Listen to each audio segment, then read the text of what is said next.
mga tropa ko kasi niyan, pinagaya ko lang dyan. Pero hindi nila alam na pupunta tayong Boracay ngayon. Ang alam lang nila kakain. Sabi ko, siyempre, surprise nga eh. Oh. Tanda mo, hindi kami magsasayo na sobra, hindi kami magpapardon. Para hindi ka mainggit. Okay? Bali, pero boy, proud ako sa'yo dahil unahin mo ang pag-aaral.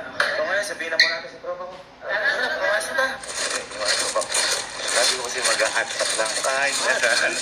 Kaya pala mo nakigyan ko eh. Kaya mo alam mo mag-a-ano. Hindi makati. Bye. Ha? Ready na. Gutom na ba kayo? Tama-tama yung ating at na yan. Tama-tama dahil dito to yun. Okay?